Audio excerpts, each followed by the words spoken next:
Pronto. Então, bom dia a todos, bem-vindos à nossa sessão de pesquisa orientada do PPG-SAT. Hoje nós vamos discutir a temática, os riscos do retorno e do não retorno das aulas presenciais, perspectivas sanitárias, psicossociais e trabalhistas. Para discutir esse tema conosco, nós convidamos o professor Hélio da Silva Merceder Neto, ele é graduado em Química pela UFBA, fez um mestrado e doutorado no programa de pós-graduação em Ensino, Filosofia e História das Ciências da UFBA. Atualmente ele é professor da UFBA e está vinculado ao programa de pós-graduação em Ensino, Filosofia e História das Ciências da UFBA e da UFES. Ele tem experiência na área de ensino de ciências, atuando principalmente nos seguintes temas: ludicidade, na perspectiva histórico-crítica, divulgação científica, psicologia histórico-cultural e pedagogia histórico-crítica no ensino de ciências.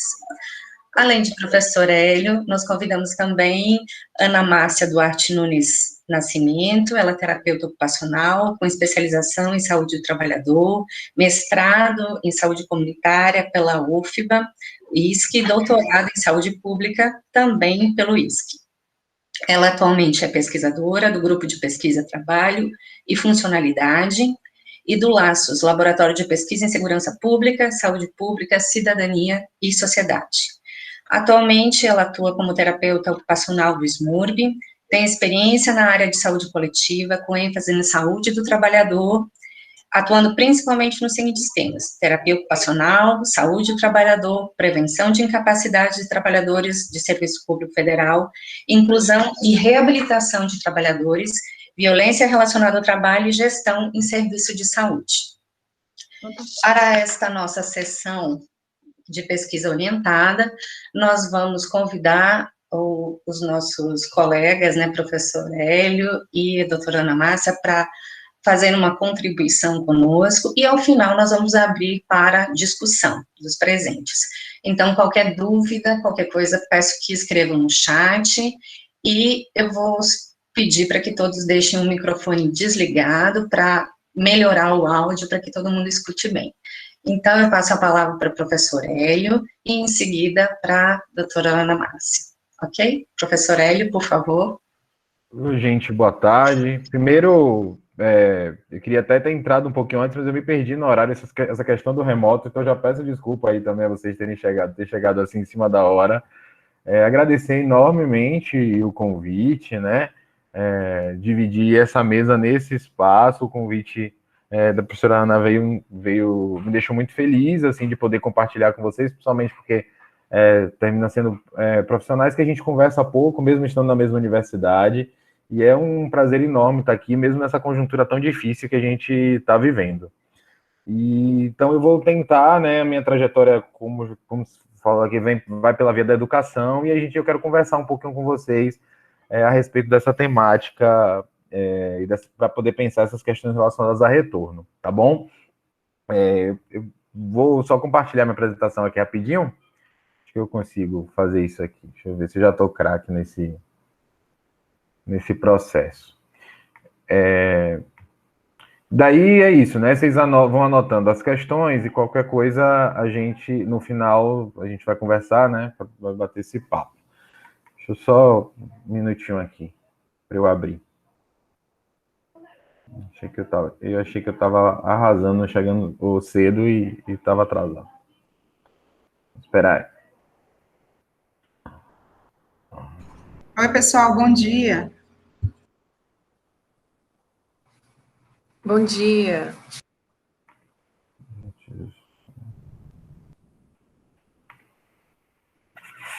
Só um minutinho, gente.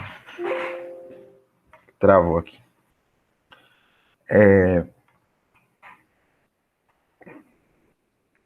Bom dia, Angélica.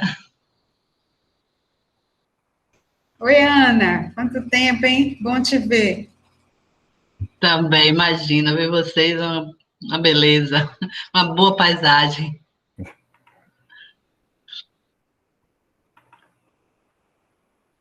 Tá abrindo, gente, eu prometo. Bom. Tranquilo.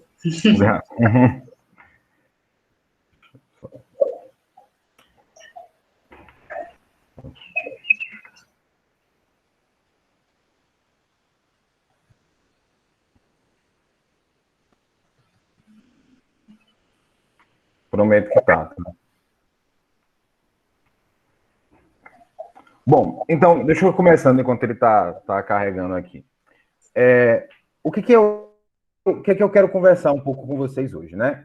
A gente está vivendo um período extremamente complicado no Brasil, né? E falar de retorno quer dizer, assim, né? Entre o convite e o que a gente está vivendo hoje, muita coisa já mudou, né?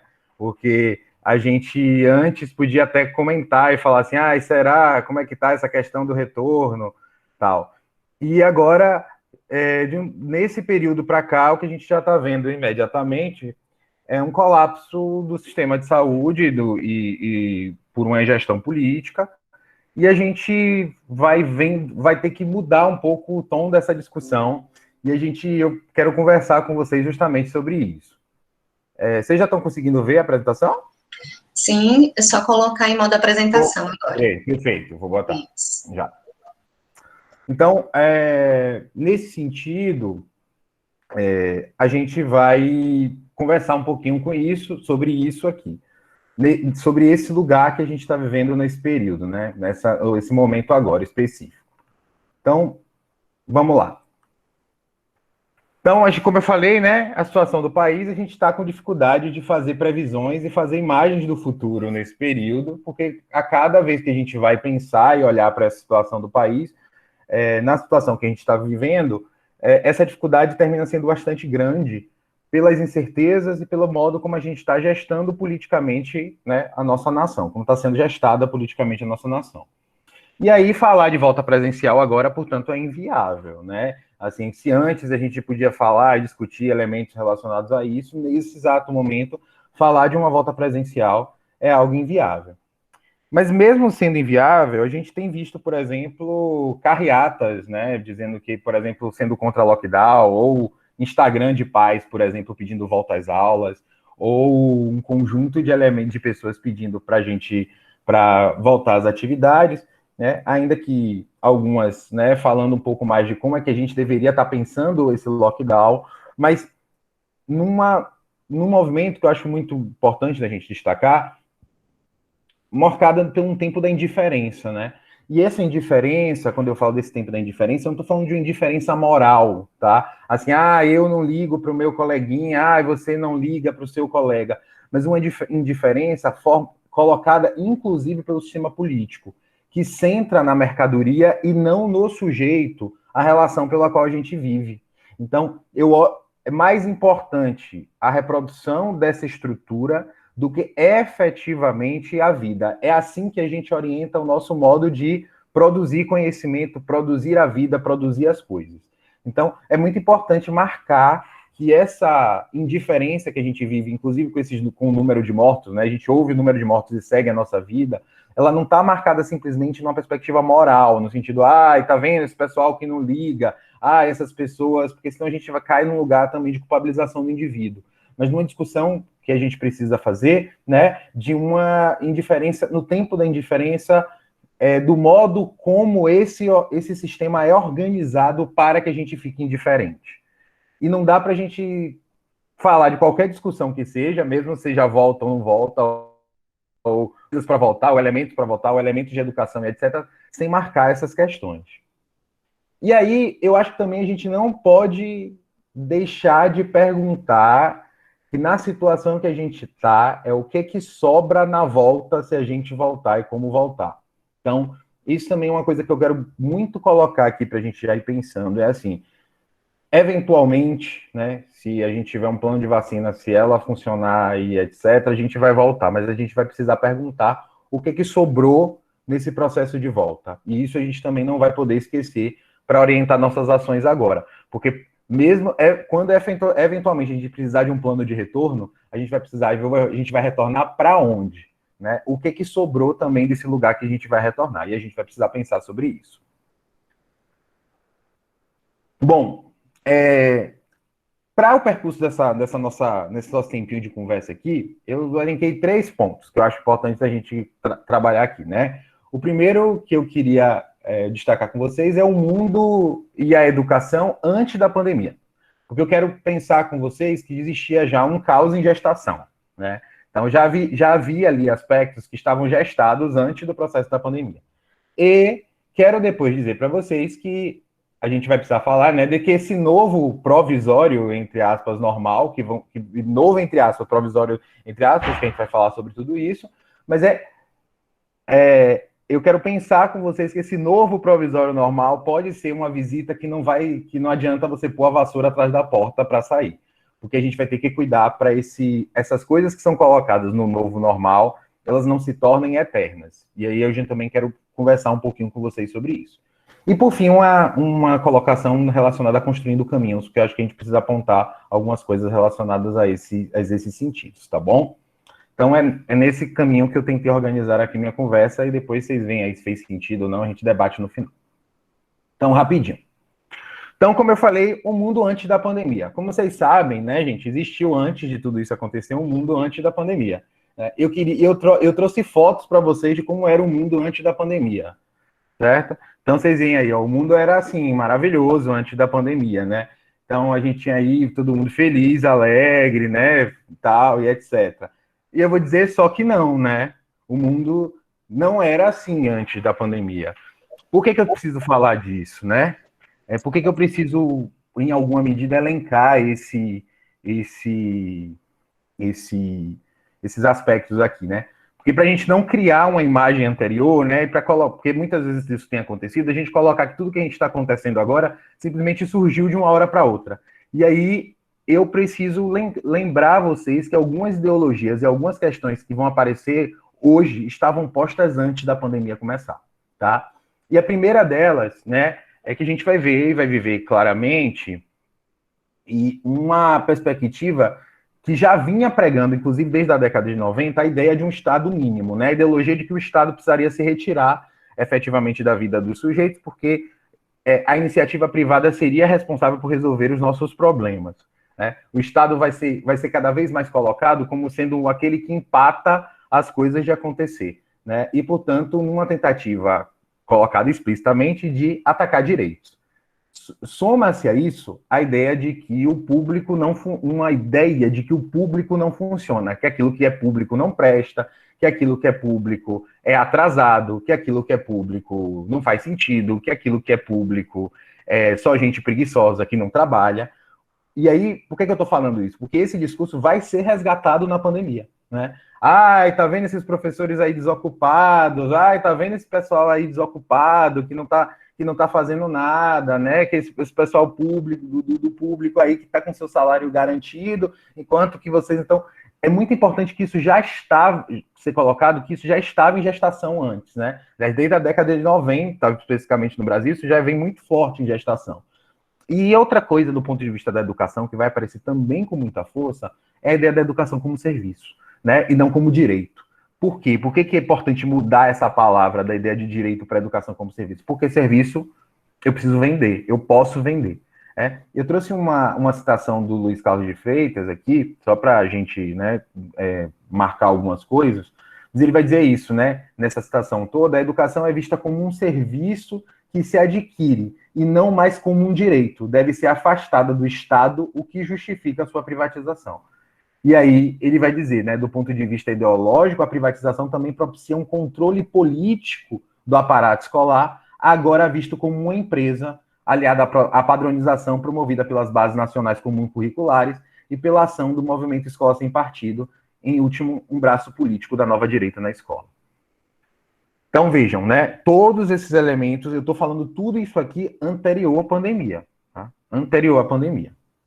Aqui é um outro gráfico, tá pequenininho, né? Não sei se para você tá pequeno. Tá, né? Deixa eu ver se eu consigo se...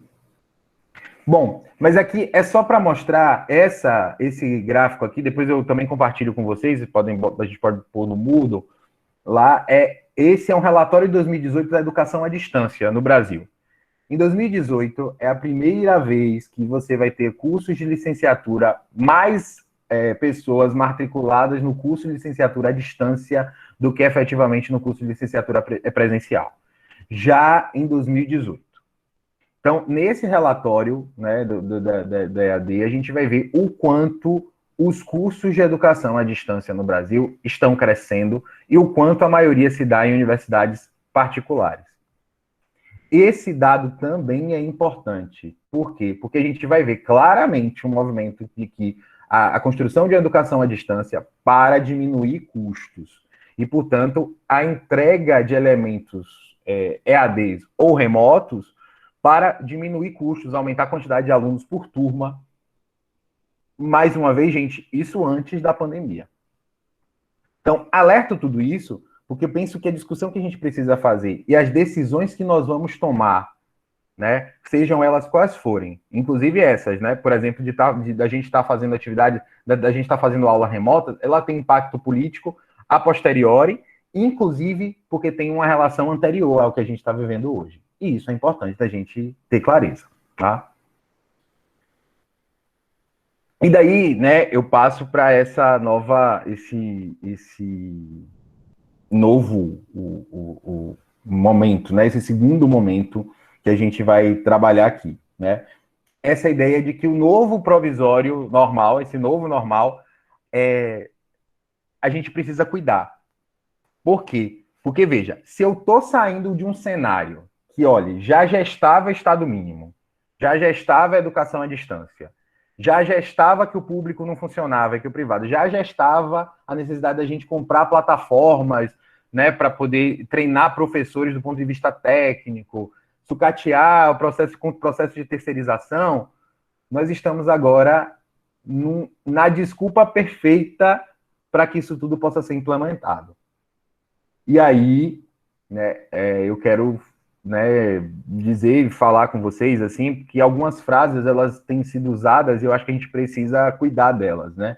E uma delas é que eu ouvi, inclusive, de algumas pessoas ao longo desse ano de pandemia fica tranquilo, quando a pandemia passar, a gente volta ao normal. Isso aqui que a gente está vivendo é provisório, né? Tipo assim, fica tranquilo que quando tudo isso passar, a gente volta ao normal. Eu brinco com meus alunos e brinco aqui com vocês, que é o novo na volta a gente compra, né? Que é o que aparece quando a gente ouve, né, lá na infância, de que passa assim, na volta a gente compra, né, dito pela nossa mãe, que na verdade acalma naquele momento, mas essa volta não acontece. E aí eu quero falar um pouquinho com vocês disso, né? Por que essa frase é na volta a gente compra, ou melhor, por que fica tranquilo quando a pandemia passar a gente volta ao normal? Só para vocês, né, em termos de dados, para a gente poder pensar um pouquinho. Né, saiu aí, ó, o corte de quase 1 bilhão para as universidades federais é mantido, mesmo com a alteração no orçamento do MEC para 2021, dizem os reitores. Olha só, vejam só, né? Se a gente está vivendo num período pandêmico e que está acontecendo cortes das universidades, como é que a gente mantém a universidade funcionando? E olha só como a máquina neoliberal é maravilhosa, né? Ela esvazia o funcionamento do Estado, tira recurso e diz não funciona. Tá vendo que não funciona? Qual é a única saída agora? Privatizar ou fazer parceria público-privada. Estou falando disso, gente, porque o que a gente está vivendo quando a gente fala de corte de quase 1 bilhão para as universidades federais tem um sentido político nisso, porque quando a gente voltar, há uma grande chance, se a gente continuar nesse ritmo, da gente não conseguir sustentar a universidade. E quando a gente não conseguir sustentar a universidade, né, quais são as formas, pensem comigo, quais são as formas da gente baixar o custo, por exemplo? Né? E a EAD está aí. Né? Por exemplo. Aqui eu estou também em uma situação já da pandemia, aulas com 300 alunos em algumas universidades e demissão por pop-ups na tela. Então, alguns professores foram demitidos em instituições, por exemplo, em São Paulo, que aparecia o pop-up na tela dizendo já era para você, acabou, você está eliminado. Eu gosto de pensar, veja, essas formas de lidar com o trabalho, com o trabalhador, no sentido da gente cuidar de como é que isso já está acontecendo na pandemia. E um outro que eu gosto, aconteceu no Canadá, aqui ainda não aconteceu aqui, mas o professor universitário se empolga, mas ele descobriu que o professor dele já estava morto nas aulas de História da Arte no Canadá. As aulas que passavam eram aulas gravadas de professor que já estava morto. Por que eu estou falando tudo isso, né? Porque eu fico muito preocupado politicamente com o que a gente tem gestado em termos de políticas públicas dentro da universidade como um todo, tá? Não é só da UFBA não que eu estou falando, tá? Estou falando no geral. Porque, veja, à medida que a gente está incorporando um monte de coisa, dizendo que a gente é provisório, a gente está mostrando, inclusive, que a universidade funciona desse jeito. E por que eu me preocupo quando a gente diz que a universidade funciona desse jeito?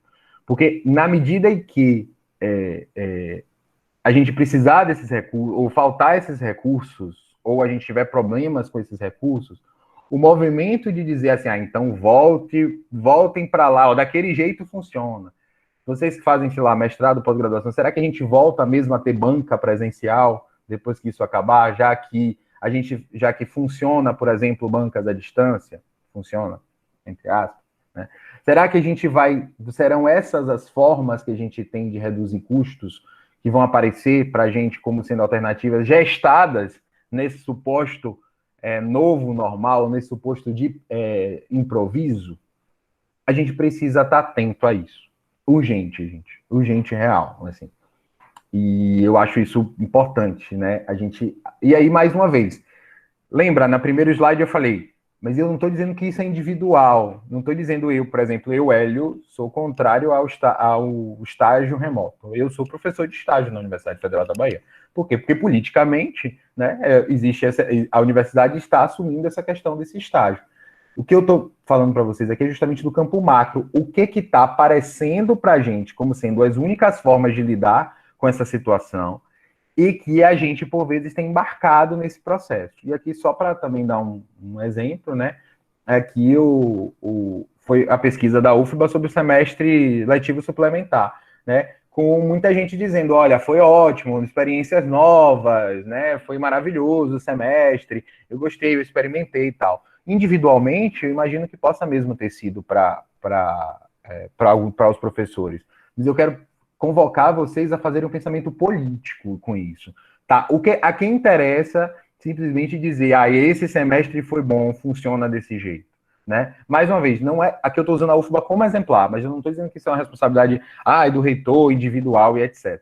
Eu estou apenas falando como é que a gente faz esse movimento de olhar para ter cuidado para que esse novo normal provisório ele não vire a regra, ele não vire eterno, como já aconteceu em outros países. Né? Nova Orleans, por exemplo, depois de um furacão Katrina que passou lá, a iniciativa privada aproveitou a tragédia para privatizar quase todas as escolas no espaço. Então, não é a primeira vez que a burguesia usa tragédias para poder fazer determinados elementos funcionarem no Estado.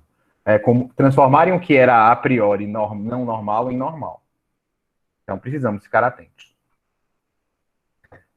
Bom, já para ir, né, para a gente manter o horário e ter o tempo do debate, que é o que me interessa mais aqui, inclusive com vocês, né, ouvir vocês, o que vocês acharam, a gente precisa falar da construção de caminhos, né, nesse processo. E eu costumo dizer que, né, o inverno está chegando, né, para quem pegar essa referência, mas que ele ainda não chegou. Veja, mesmo nessa situação que a gente está vivendo, ela ainda é possível ser piorada se a gente não se mobilizar para isso.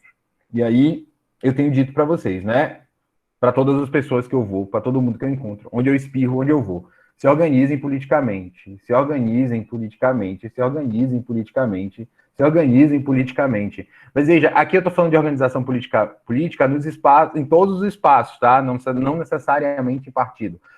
Se vocês trabalham, olhem como é que está funcionando na APG, olhem como está funcionando os DCEs, olhem como estão funcionando os movimentos sociais.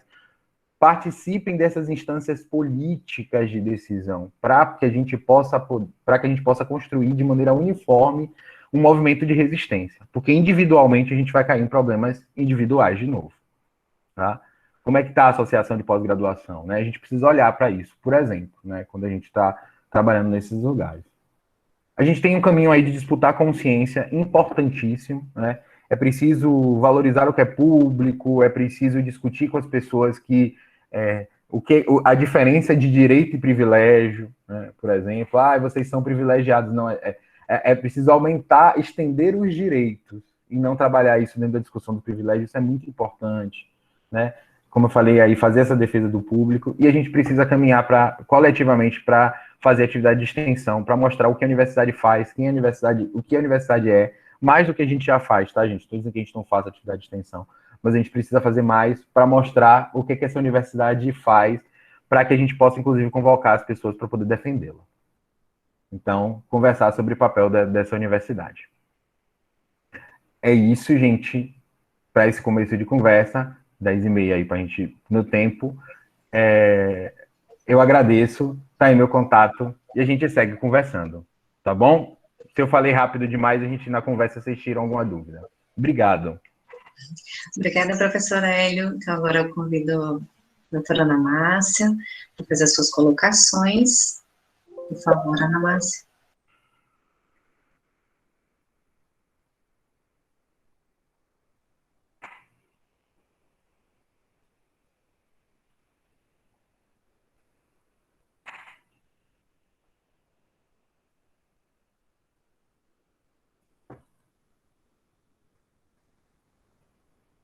Espera aí um pouquinho. Só me enganchei aqui na abertura aqui da tela. Tranquilo.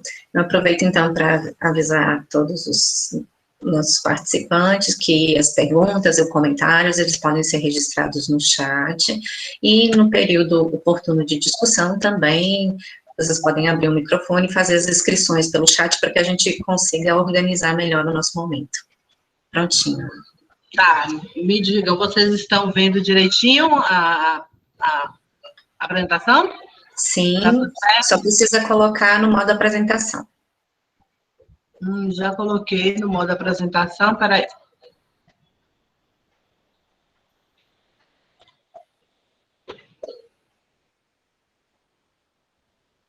Ele tá Já pequeno. está no modo apresentação.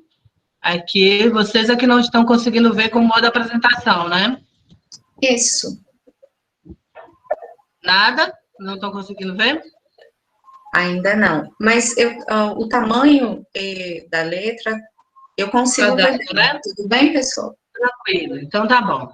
Pronto. Gente, bom dia, né? Acima de tudo, agradecer a vocês a confiança por a gente estar, por esse convite, e é um convite de, com certeza, de dialogar, é mais ou menos uma roda de conversa, já que vocês fizeram realmente uma demanda que eu digo, olha, está acima das minhas capacidades intelectuais, de conhecimento e de juízo, ultimamente, de falar de tantas coisas, assim, de áreas tão grandes, né, quanto educação, trabalho, pandemia, saúde e direito trabalhista. O título, ele traz um pouco de cada coisa, e certamente eu não vou dar conta de tudo, mas eu acho que pela própria experiência que a gente tem, né, ao longo do tempo, lidar com as questões de saúde e trabalho, e também dos ambientes escolares, isso faz com que a gente nos permita a esse diálogo. Né? Então, uma das coisas que eu queria salientar inicialmente com vocês é que, ultimamente, desde pelo menos de um ano para cá, mas mais expressivamente de janeiro de 2021, nós estamos com um processo de implantação do curso de graduação em terapia ocupacional na Faculdade de Medicina. Então, ele agora já é uma realidade, já está com vagas oferecidas para o SISU 2021, que vai acontecer já a abertura próxima, a primeira turma 2021.1. Né? Quando é que vai ser 2021.1? Nós estamos nos preparando para que seja no próximo semestre, tá? Então, como, diante da situação também, da própria questão da universidade, dos desafios todos, a gente está começando, abrindo um curso num momento extremamente desafiante, tá? Então, eu tenho me voltado muito para essas questões, porque só tem eu e a professora Karina, que é a coordenadora do colegiado do curso de TO. Mas vamos à tarefa que vocês colocaram para mim, para poder estar contribuindo com essa discussão. Acho que, inicialmente, a gente tem que começar com uma ideia de que esse 2020 ele está longo, ele está insistente e a gente não tem como virar, de fato, esse 2020 para o 2021. Parece que ele realmente continua o ano que ainda não passou. Então, inicialmente, só para a gente ter uma ideia, para poder a gente se situar entre a educação, saúde e essas questões do retorno para a escola ou não retorno, é pensar numa situação geral. A escola não está fora de um contexto, ela está dentro de um contexto, assim como o mundo do trabalho e como todos os sistemas e todas as áreas que continuam funcionando para favorecer o acontecimento da vida, né, no mundo. E aí nos deparamos, né, como o professor Hélio colocou de forma muito importante, que nós já vimos uma escalada de destruição, né, de questões que são da educação, da área de saúde. Nós vimos com grandes embates destrutivos dentro do Sistema Único de Saúde, os direitos trabalhistas que vêm numa avalanche de perdas de direitos, né? E isso implicando certamente no modo de vida, nas formas das pessoas se relacionarem, inclusive de adoecer. E aí, como se não bastasse, vem a pandemia, uma pandemia que a gente não sabe como é que é viver uma pandemia, né? Estamos aprendendo a viver, né, com essa pandemia. Então, em março, a partir dessa questão foi decretada a situação de emergência sanitária, tudo mudou. E mudou de uma forma que, apesar de ter tido alguns meses de possibilidade de organização, nós entramos numa situação também de muita tensão, estresse, medo e necessidade urgente de construir planos, programas, estratégias, possibilidades de enfrentamento, tanto na área de saúde quanto nas outras áreas.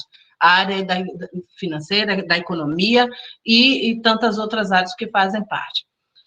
Isso tudo, para a área de saúde, nós passamos por vários momentos, e principalmente com a questão de uma grande contribuição da sociedade científica, dos profissionais da ciência em saúde, que alertaram desde o primeiro momento, né, a situação das possibilidades e as trajetórias possíveis caso não houvesse a tomada de decisões necessárias para conter a questão da contaminação comunitária, a transmissão e o agravamento, inclusive já apontado desde o início da pandemia as possibilidades do surgimento das variantes que poderiam assim, agravar a situação. Né? Mas chegamos em dezembro com uma previsão dita pelos profissionais, órgãos internacionais e órgãos de pesquisa profissionais de saúde, também estudiosos, já apontando para um aumento de casos, para o agravamento desses casos, o número de mortes, o aparecimento das variantes, desculpa, está escrito errado, e um anúncio de um colapso do sistema. Isso, o que a gente viu, que todas as orientações, né, voltada à questão do isolamento social, nós nos tivemos durante todo esse tempo, o máximo que se conseguiu durante todo esse processo de isolamento social foi o isolamento que chegou a 50% da população, né? E a suspensão das atividades não essenciais, elas passaram de um certo período já acontecendo de forma mais clandestina. O que isso demandou o tempo todo uma reorganização, porque era trocar o pneu, né, com o carro andando, construir conhecimentos nas diversas possibilidades, tanto da assistência, da vigilância, né, da terapêutica, para a questão dos adoecidos, e do controle da disseminação. E ainda chegamos em dezembro, já tínhamos um anúncio de uma vacina, já tínhamos países que tinham iniciado a vacina, mas, diante de uma situação de conflito estatal, não do Estado, mas do governo, nós vimos uma questão simplesmente desastrosa desse processo todo de gestão e que culminou também que a gente chega a março de 2021 com essa palavra, infelizmente, colapsamos, né? A vacina é necessária, é urgente, mas a realidade é que nós colapsamos, né? Então, nós tivemos, ao longo desse período todo, né, o esforço, principalmente né, da construção de planos e estratégias para o enfrentamento, sejam eles estaduais, municipais, né, assim como houve também o direcionamento federal, mas o que a gente se deparou essencialmente foi com essa fragilidade.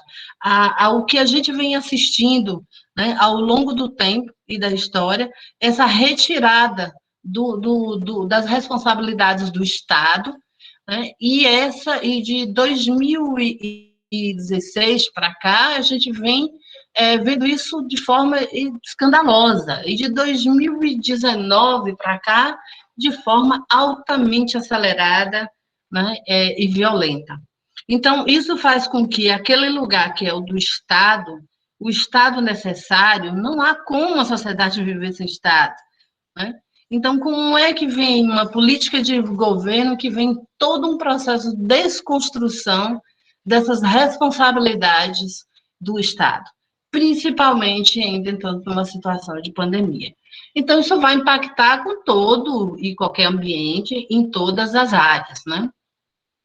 Então, as coisas mudaram, o mundo do trabalho mudou, da educação mudou, né? Os domicílios foram invadidos por coisas e por um cotidiano, uma rotina diária de que era completamente esquisita, né, até certo ponto, porque era uma rotina que se permanecia antes da pandemia, ela, de certa forma, criava uma certa estrutura, organização, que envolve não só uma questão de sequência de atos de atividades durante o dia, mas também de um controle psicossocial das pessoas que estão ali. Então, a domiciliarização da vida, ela vem trazer coisas que tanto engordam quanto matam, né? E a depender de onde esse contexto, de que casa é essa, de onde ela está, as situações, elas tanto foram crescendo por uma questão de um movimento de solidariedade, de fortalecimento de laços, mas também ela foi atiçando conflitos, violências, enfim. É algo para aprender, entrar dentro de uma casa onde o trabalho também entrou, né, domicilializou de forma extremamente forte, a escola também foi para dentro de casa, o lazer, e tudo isso passou a ter que ser reinventado, né, para poder conseguir lidar com isso. Então, assim, pensar na escola, como a gente pensar na educação, é o lugar, é o centro essencial de desenvolvimento. Se a gente pensa numa questão de desenvolvimento biopsicossocial, de crianças, adolescentes, adultos e idosos, mas principalmente aí a gente tem, isso digo com muito mais com a questão de terapeuta ocupacional, né? O valor, o elemento essencial da escola para as crianças de 3 a 18 anos. Isso colocando como entre o ensino, a educação infantil até o ensino médio, tá? Então, é o lugar onde há todo um processo de desenvolvimento biológico, né? De cognição, de elementos psicomotores, de sociabilidade, de aprendizagem, de vivências de conflitos, de resolução de conflitos, né? A diferenciação, individualização da sua família, dos núcleos familiares, para conviver com outros núcleos, a possibilidade também de desenvolver essa questão essencial, que é conviver e o respeito com os outros. Então, fechar as escolas é transferir também, né, todas essas funções para o ambiente domiciliar, o que torna mais difícil, principalmente para essas faixas etárias de 3 a 18 anos. Então, isso causou uma ruptura imensa, né, do processo da educação, né, que teve exigências de tornar-se reinventar, né, e que não seria só reinventar, é uma invenção mesmo, onde você tem rupturas de cotidiano, você tem um fechamento de estruturas que, para dentro de uma comunidade, ela tem funções essenciais e que ela interrompe rotinas, né? Então, aparentemente, romper rotina é uma coisa simples, mas no dia a dia de cada um de nós, a gente sabe descrever o quanto a gente precisou, de alguma forma, repensar a nossa vida para poder reinventar a nossa própria rotina, né? E aí vem a questão dos desafios. Ora, não há possibilidade de ficar sem escola, mas, ao mesmo tempo, você tem que reinventar as práticas também. Então, como fazer isso? Através das atividades de educação à distância, e como fica a acessibilidade do estudante? E como é que fica a preparação e capacitação dos professores? Né? Isso, inclusive dos familiares também, que acompanham. Enfim, nessa situação, né, como ficaram, né, a questão dos cenários diante dessa suspensão total, principalmente total no primeiro semestre, né, onde as pessoas estavam, essencialmente, aí já vem a discussão sobre as questões mesmo psicossociais, as pessoas estavam vivendo com uma situação de medo, de tensão e de estresse intenso. Era o medo de contrair a doença e o medo de morrer. Lembrando que a gente estava aí com um cenário na Europa, na China, na Ásia, né, cenários que eram essencialmente funerários, né, de morte. Então, ela tinha chegado até nós. Né? As condições para o retorno, elas precisavam realmente desse tempo para poder respirar, as escolas, as pessoas pensarem como vamos enfrentar isso, afinal de contas, o que é isso? O que é uma pandemia? Né? Então, acho que o primeiro semestre a gente ficou muito nessas situações. Né? E uma coisa interessante que é a gente pensar, como o professor Ed também colocou, as escolas elas não são iguais, elas não têm realidades idênticas, ela é uma diversidade de espaços. Se a gente pensa nas diversidades de espaços, elas públicas e privadas, ela tem grande diferença. Né? As possibilidades, por exemplo, do retorno, seja ele gradativo e que tem que ser seguro e com modelos híbridos, é um processo de construção, mas de acordo com a realidade de cada espaço e cada território. Então, fechar a escola foi uma medida necessária, tem sido uma medida necessária e vai continuar, mas tem um alto custo social, econômico, porque a educação é o essencial para desenvolver a vida, tanto nos aspectos econômicos, da educação mesmo própria da pessoa, do desenvolvimento pessoal, mas as economias e os capitais, né? Sejam eles intelectuais, sejam eles sociais, todos eles têm o processo educativo como centro, como núcleo para isso acontecer. Então, é uma situação realmente completamente desastrosa para o futuro das gerações e para a construção do mundo que a gente sabe que precisa ser melhorado a cada dia. Então, o não retorno, ele vai ter esse prejuízo, que é o desenvolvimento de crianças, jovens e adultos, em todas as esferas, biopsicossocial, cultural, econômico, a privação da sociedade ao acesso à escola, né, com um local de direito, de respeito à vida, né? Onde dentro dessa escola, a escola não é só um lugar onde a gente simplesmente tem uma construção de conhecimentos baseados na questão da relação aluno-professor, né? Mas é um lugar de proteção, é um lugar de segurança, é um lugar para muitos de nutrição, de garantia de nutrição, para muitos de apoio psicossocial, de proteção, inclusive, de atos contra a violência. É um espaço de expressão, de criação, de organização, de engajamento, inclusive, de ações políticas, cidadãs, né? É onde a gente experimenta o gerenciamento de conflitos, de solidariedade, enfim, o pensamento crítico vai ser desenvolvido, né? É um lugar onde há a possibilidade dessa irreverência criativa que vai temperar a invenção e a inovação, né? E isso vai fazer com que a privação disso possibilita uma estagnação dessas ações também urgentes para a construção de conhecimento, novas tecnologias, para o enfrentamento dessa realidade de agora, que não só é a pandemia, mas são principalmente os nossos conflitos políticos aí presentes.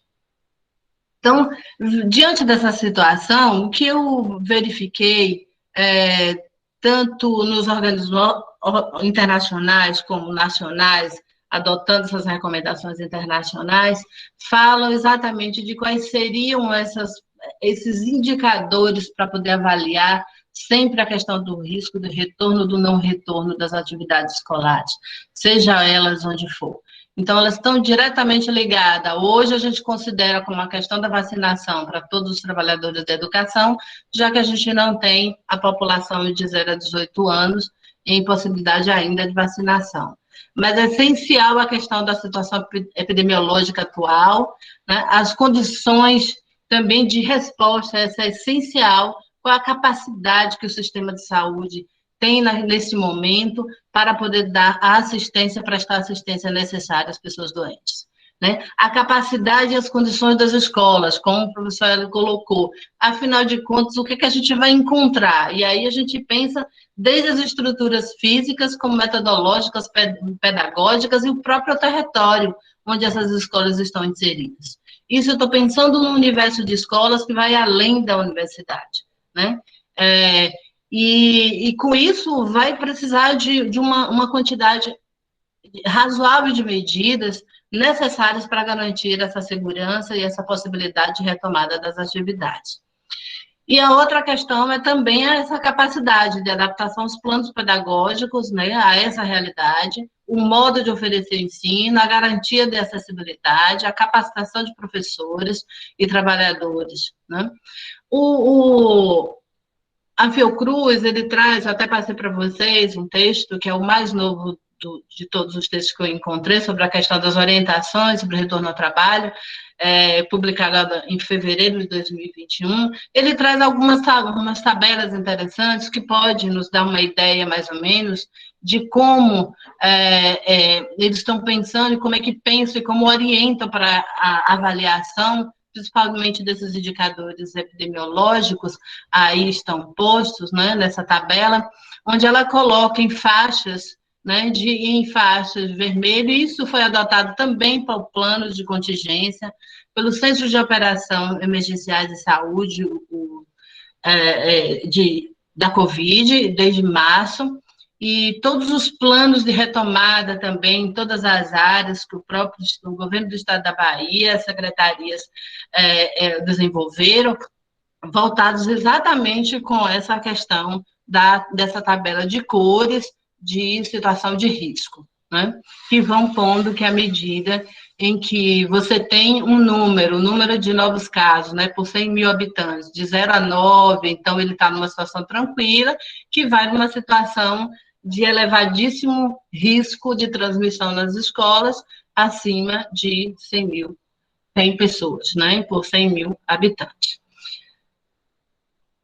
Aí vem também, e aí ele traz um outro quadro que é interessante, que é sobre exatamente as possibilidades que são os ambientes de trabalho das escolas, os ambientes, né, escolares e de trabalho, a capacidade que ele tem para poder realmente implantar estratégias. Então, quanto maior o número de estratégia essa estrutura, essa escola tem condição de implementar, então ela também reduz o risco da possibilidade de contaminação e traz uma certa margem de segurança para a retomada gradativa, sempre coloco, gradativa e vigilante intensamente.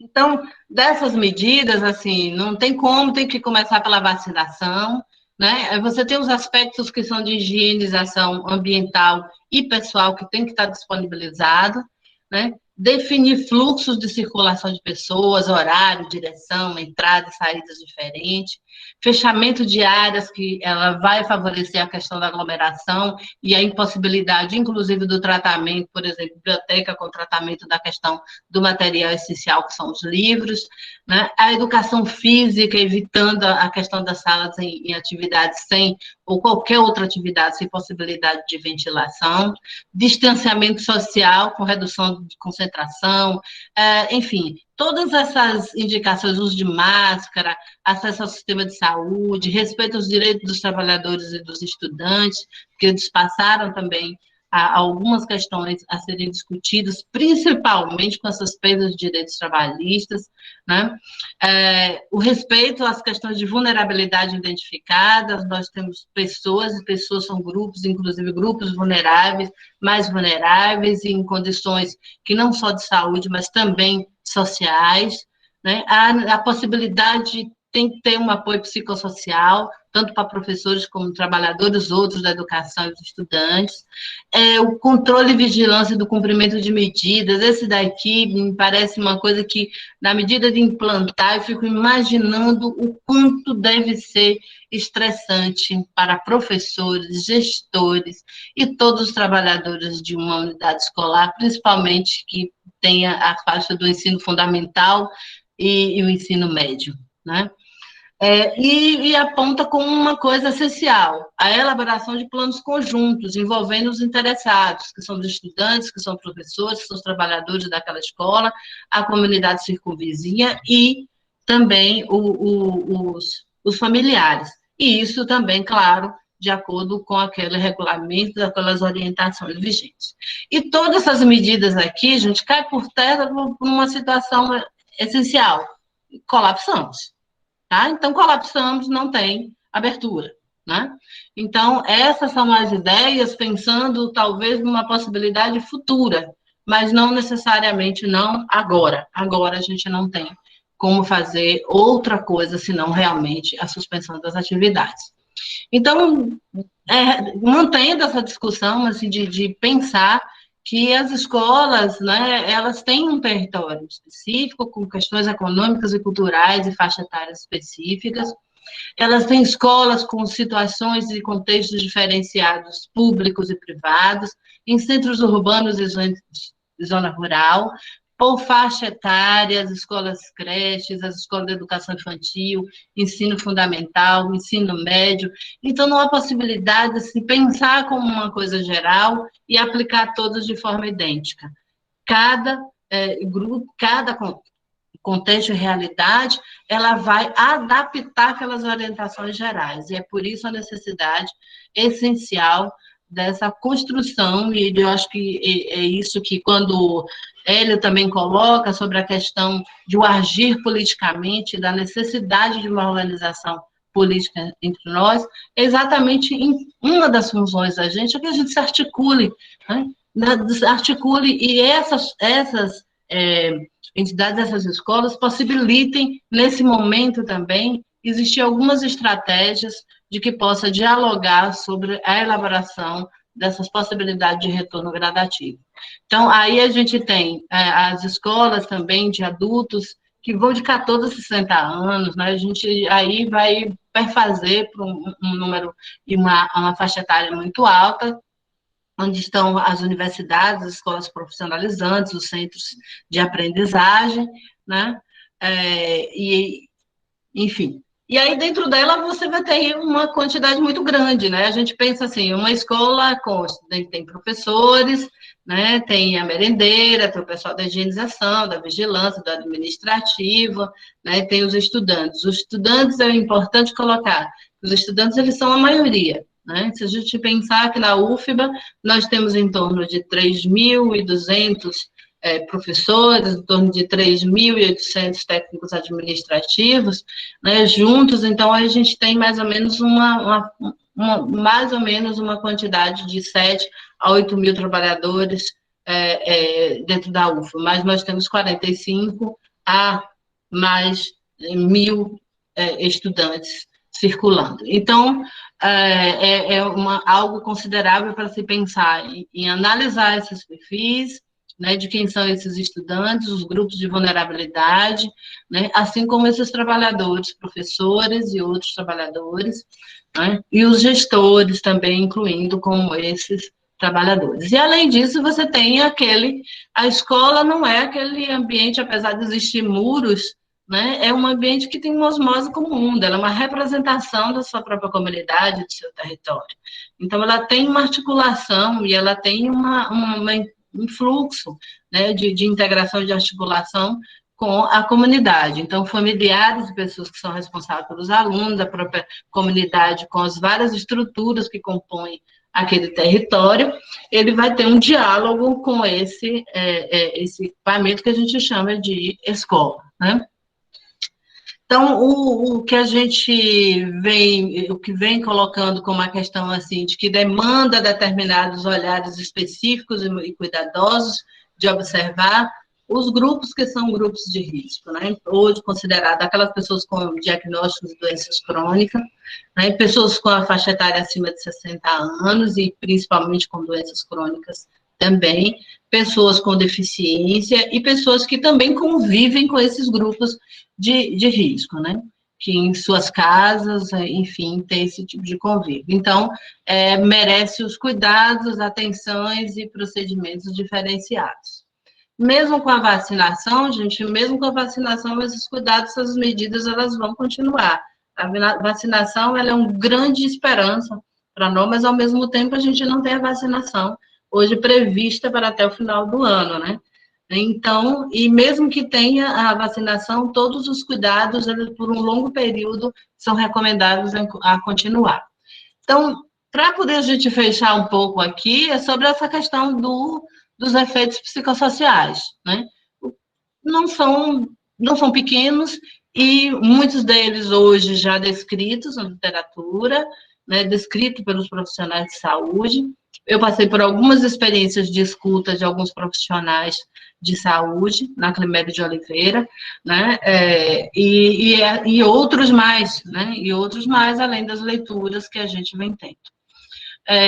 E o que é que a gente vem identificando, o que vem revelando, tanto nos estudos já publicados, como também nos planos e nas queixas, os relatos das pessoas, é um comprometimento de saúde mental de crianças, adolescentes e idosos, né? Os profissionais de saúde em situação de exaustão, né? Muitos deles que já vinham com problema, lembrando que toda uma questão do mundo do trabalho na área de saúde, em vários setores, já era uma área de muita demanda e de muita atenção, e a gente tem uma área de muita atenção hoje no lugar onde já era, que são as UTIs, as enfermarias, né, os hospitais.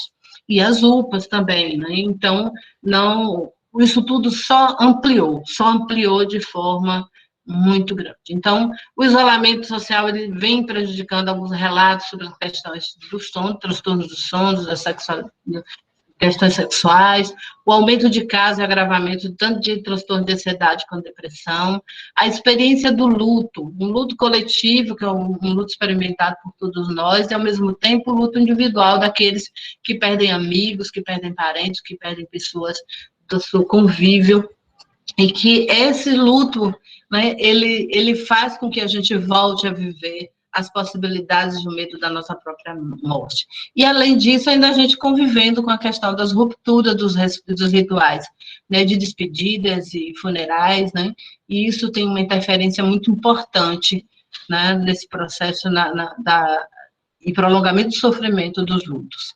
O estresse, a incerteza, a insegurança, as descompensações e dificuldades nos tratamentos de doenças crônicos que se isolaram um pouco por medo da Covid e por falta de acesso a serviços também, um impacto na situação clínica, o isolamento das pessoas com deficiência, o estresse que foi desencadeado por problemas também econômicos que eles têm se agravado a cada dia, né? O problema com a decorrência do desemprego, o medo do desemprego, as complicações dos efeitos sobre a saúde, né, que estão sendo a cada dia descobertos, que envolvem as diversas áreas e funções do corpo, e a questão desse potencial, né, de exposição que a gente ouve relato, principalmente dos profissionais de saúde, de empresas funerárias, aqueles que lidam diretamente com a maior exposição do potencial de risco, de exposição de risco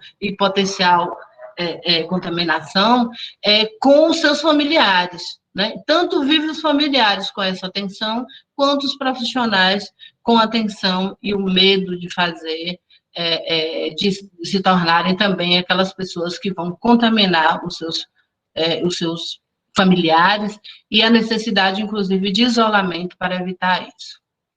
Então, finalizando, o que eu gostaria, acho que tem tanta coisa que a gente poderia conversar sobre esse assunto, cada pedaço é muita coisa para a gente dialogar, mas eu acho que aí a gente vai ter tempo para algumas, pelo menos, a gente conversar um pouco, né? E eu acho que a gente tem que considerar que nós avançamos de forma, assim, em termos de tempo, uma coisa espetacular da produção científica no Brasil e no mundo, né? Mas, ao mesmo tempo, nós tivemos um grande enfrentamento do negacionismo, da negligência do governo federal. Isso, para a gente, foi uma situação que se transformou no desastre, né? Aprendemos muito, né? Aprendemos e aprimoramos a vigilância à saúde epidemiológica, sanitária, saúde do trabalhador, a assistência também. Avançamos em experiências solidárias, em novas tecnologias de comunicação e educação à distância, né? Isso tudo vai demandar que a gente continue dentro dessa lógica de que a retomada das coisas, elas devem ser discutidas, planejadas gradativamente, e elas devem ser feitas de acordo com a realidade de cada local, de cada escola, de cada instituição, mas envolvendo aqueles atores que são interessados, e seguindo, claro, todas as orientações sanitárias, e de direito que são hoje postos, principalmente nos planos de orientações internacionais e nacionais, né? Então, não tem como não considerar essa urgência da vacinação, isso é uma coisa que não temos como.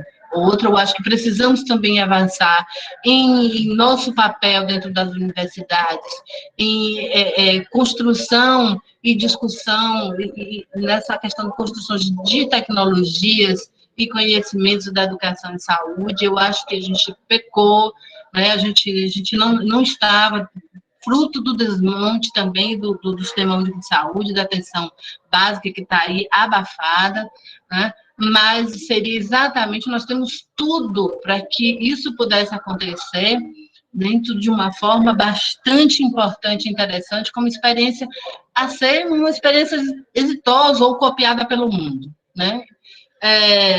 Mas, enfim, eu acho que esse é o nosso papel, é de construir isso, de continuar, né, dentro dessa construção das ações práticas e tecnologias que vem avançar na educação à saúde, na vigilância comunitária e popular, né, e empoderamento das populações, né, principalmente as mais vulneráveis, né. Eu acho que a questão do que a gente precisa realmente é aprimorar o diálogo e articulação intersetoriais, né, interinstitucionais, fazer com que quais são as estratégias que a gente pode, de fato, né, ir construindo de forma integrada e articulada no enfrentamento dessa pós-pandemia, da pandemia e de pós-pandemia, e situações semelhantes que vão acontecer. Então, eu acho que a gente pode estar construindo isso, acho que pode estar realmente construir estratégias que são dentro dos nossos fazeres, e isso vai demandar exatamente essa articulação e essa organização política para que a gente possa ir mais adiante. Acho que falhamos, né? Eu acho que falhamos na questão de atentar principalmente no que a gente vê os profissionais que estão diretamente ligados ao cuidado essencial dos doentes com Covid, assim como tanto o de assistência como o do pós-morte, né? Eu acho que essas pessoas entraram em exaustão, hoje a gente está com dificuldade de ter profissionais em insuficiência para poder dar conta do tamanho do desastre que a gente está, e eu acho que aí deveríamos ter, mas eu acho que ninguém esperava que se prolongasse tanto, ou seja, ninguém vírgula, né, a gestão mesmo desses serviços. E, enfim, eu acho que a gente vai continuar, e vai continuar bem, né, nessa produção das questões de respostas científicas, mas a gente vai precisar certamente dessas respostas mais voltadas às questões tecnológicas, mesmo do dia a dia e da organização comunitária.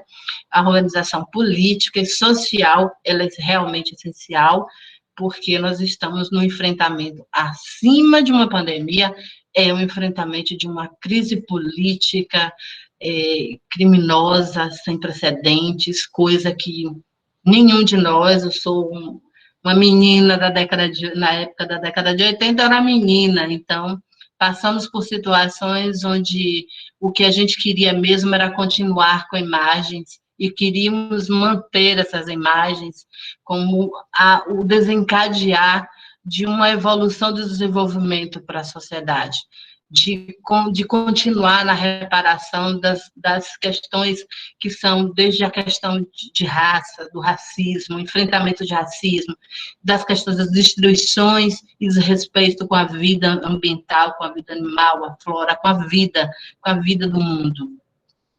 E, claro, a gente quer, na verdade, e o que a gente precisa é fazer com que, de alguma forma, a gente encontre estratégias para que a gente retome a uns ambientes que a gente chama disso. Isso é um ambiente de escola, isso é escola.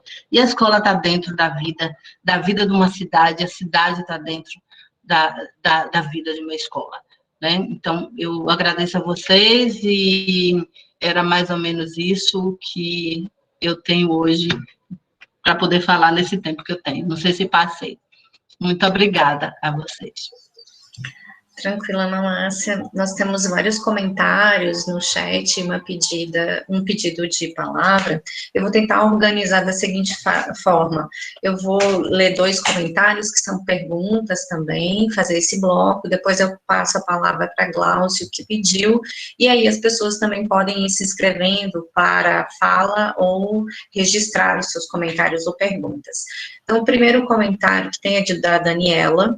Ela coloca assim: diante da polarização política do país, a culpabilização dos professores e do servidor público, como ser resistência em relação à naturalização do novo normal? E aí eu vou juntar essa colocação de Daniela com a primeira de Ana Carolina, que ela coloca assim: quais os elementos mais estratégicos a serem analisados no mundo do trabalho para a construção de saídas? Então, eu passo a palavra à professora Hélio, Ana Márcia, se quiser comentar sobre esses 2 questionamentos.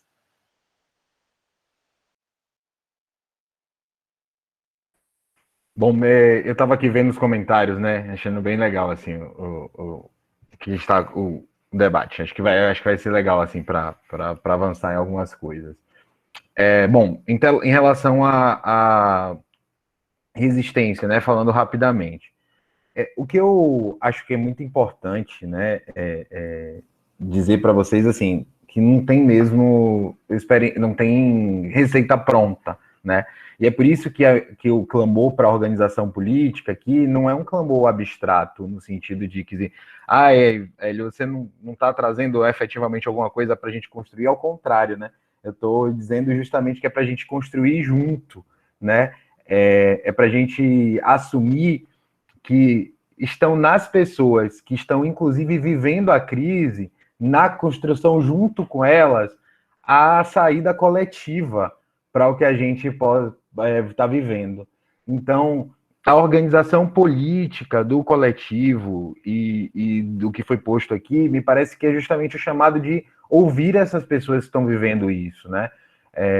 Ouvir os professores que estão vivendo esses aspectos, ouvir outros professores e outros espaços que viveram experiências semelhantes, né?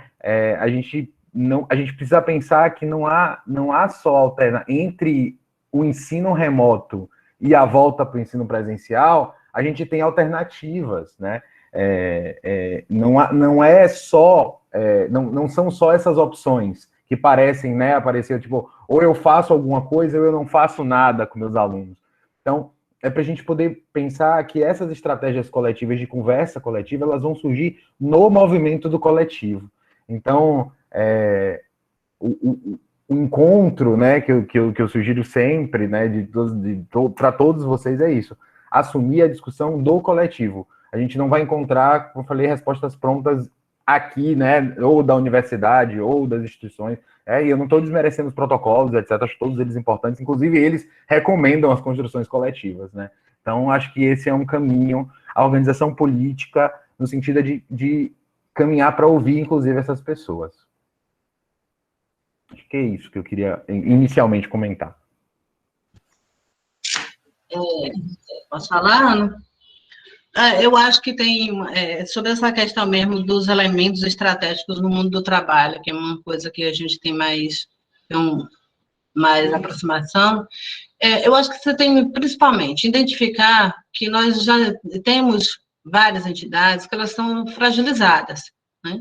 Então, as entidades sindicais, as associações, os conselhos, então, nós precisamos lidar, dialogar e fazer com que se repense e se discuta, inclusive, o papel e as estratégias desses espaços que já existem, né? Além de, principalmente, assim, fortalecer o que já existe, né? O que se tem hoje? Nós temos já estruturas de sindicatos em todo o país, nós temos associações, nós temos conselhos, nós temos movimentos sociais. Identificar esses movimentos e fortalecer e trabalhar junto com eles. Eu acho que a universidade, inclusive, ele tem também esse papel, de estar trabalhando articulado no fortalecimento dessas bases. Cada setor, ele vai poder acessar grupos diferentes, comunidades diferentes, organizadas, né, e que a gente pode, sim, contribuir com esse processo. O que vai se reinventando, nós temos hoje, assim, se a gente raciocinar, os sindicatos, eles viveram um processo todo de fragilização, né, e também uma necessidade que era antes da pandemia, antes do governo Bolsonaro, antes dessa questão de crise toda, que necessitava de uma discussão do papel dessas entidades com a mudança do mundo do trabalho. O mundo do trabalho já vem sofrendo mudanças radicais e necessárias, né? Nós saímos de um processo onde vinha toda uma questão de estudos e de sindicatos preparados e com estratégias voltadas à situação da indústria, do setor industrial, da questão petroleira, que é o que se mantém, bancário. Todos eles mudaram completamente. E a gente vê o crescimento de todos os serviços de saúde, serviços, né, do mundo voltado ao crescimento, ao transporte, a questão da uberização. Isso são mudanças muito drásticas, e ela aconteceu antes, né? Então, a gente já tinha esse apelo, essa necessidade de uma discussão do papel das associações, dos sindicatos, envolvendo outros movimentos sociais para que se possa fortalecer. Nós não vamos, obviamente, esperar que dentro de uma política hoje, de uma gestão de um governo que exatamente vai fazer... Ora, hoje, para um governo como esse que está federal, a pandemia ela cai como uma luva. Ela impede o nosso encontro, ela impede que a UFBA fervilhe dos encontros de Fórum Social Mundial, de aglomerações necessárias, de irreverências necessárias, né? As escolas, todas elas fechadas, eu estou falando como a UFBA, mas todos os espaços de escola, eles são esses espaços de encontro, de discussão, de reverência, de criação, de inovação e de expressão. Ora, para que é mais vantajoso, né? E aí, os trabalhadores, eles também, com esses fechamentos desses espaços que eram também espaços de apoio, né, às universidades, por exemplo, ele também perde força. E para onde vai? E aí a rua que não pode ir, né? E aí o movimento, que era um movimento de estar na rua, de se organizar, de conclamar a população, como nós fizemos em vários momentos. A pandemia impede. Né? Então, é um momento altamente desastroso, né? Impeditivo de que a gente possa avançar, mas a gente vai ter que se discutir online mesmo, a gente vai ter que fazer como, dentro das nossas estratégias e ações, dentro da universidade ou dentro de qualquer lugar, como é que a gente vai se aliando a essas entidades, a esses lugares que precisam ser fortalecidos. Né? Eu acho que é isso. Teve uma outra pergunta, mas eu até esqueci. Eu acho que você contemplou na sua fala as duas questões, Ana Marques. Eu vou passar a palavra agora para o Glaucio. Glaucio, por favor, abra seu microfone, que ele solicitou a palavra para fazer sua contribuição. Isso, pronto. Boa tarde, bom dia a todos e todas. Professora Ana, professor Hélio, acho que se nós estivéssemos agora em um grande auditório com mais de 2.000 pessoas, eu estaria de pé batendo palma para vocês dois, tá? porque as falas de vocês me deixou extremamente enriquecido, me deixou extremamente feliz, tá? Hoje eu estou como representante sindical da minha categoria, eu estou presidente do Sindicato dos Fisioterapeutas e dos Terapeutas Ocupacionais daqui da Bahia.